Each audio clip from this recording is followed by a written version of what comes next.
Okay, so here's another short video, but this one's really important. So if you're thinking about going back and reviewing things, I say important because we've got some huge takeaways here, all right? So now we're going to analyze the M+2 peak, and that is the molecular ion, but two more, right? That's what that is. Remember, the M plus peak is basically the formula weight or the molar mass of the compound, right? M plus 1 is formula weight plus 1, right? Because it's carbon, for example, shows up in nature 1% of the time as carbon-13. M+2 peak, what is that? Okay, so chlorine has two abundant isotopes. Chlorine-35, which is about 3/4, and chlorine-37, which is about 1/4, right? And so the average molar mass of chlorine is about 35.5. That's the average, right? But any chlorine-35 atom either weighs 35 or it weighs 37. 3/4 of them weigh 35. That's what this is about. So compounds containing a chlorine atom have a 3-to-1 ratio of their M plus peak and M plus 2 peak. This is so interesting. You are going to be able to get so much out of this because chlorine compounds show up a lot in organic. Chlorine shows up in a lot. Man, I'm really having trouble talking this morning. Chlorine shows up a lot in organic compounds, right? And so if we're analyzing things with chlorine in them, then we are going to see 3-to-1 peaks if it has one chlorine atom in it, right? One chlorine atom is going to give us a 3-to-1.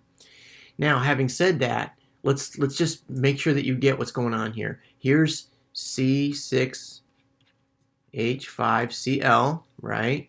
So it's 6 times 12 plus 5 times 1 plus 1 times, let's say, 35, right?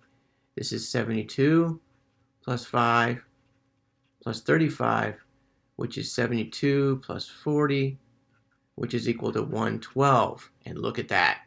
There's your 112, right?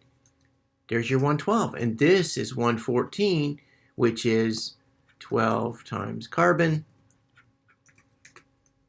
No, not 12. 12 times 5 times carbon. Let me take that back.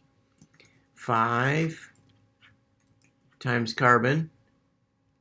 I wonder if I do this in class too when I'm not on record, okay? I always feel like when I'm lecturing at a whiteboard, I'm so smooth. But it must be clumsy, just like this. 5, 1, plus 37 for the chlorine-37, right? This is carbon-12. This is hydrogen 1, which is 99.99% of hydrogen is hydrogen 1. And this is chlorine 37. Do you get what's going on here? And that gives 1 equals 114. And that's what the M plus 2 peak is, okay? So for chlorine, you're going to get a 3-to-1 ratio. 3-to-1 for the M and the M plus and the M plus 2. Bromine also has something similar. Bromine in nature shows up about 50-50, 79 and 81. So the molecular mass, the atomic mass of bromine is about, watch this, is about 80. But it's not because bromine atoms have 80 nuclear particles. No, it's because half of them have 79 and half of them have 81, right? How do we know that? We looked it up. That's not something you would ever be able to guess, right? That's a nuclear physics question. Way, way, way beyond the scope of this course, right? So, all right. So consequently, since they have a 79 and an 81, then half of them are going to show up here, and the other half are going to show up here. So if we've got, here's C6H5Br, right? 6 times 12 plus 5 times 1 plus 1 times, and bromine 79 is 79, right? It's going to equal 72 plus 5 plus 79.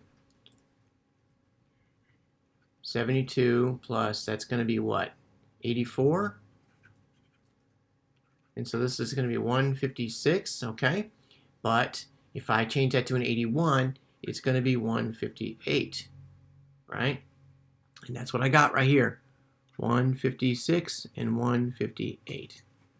All right, so you may need to practice with that a little bit. It's a little abstract, but I want to keep these videos as short as possible, and so I think I'm gonna cut it off there. Good luck.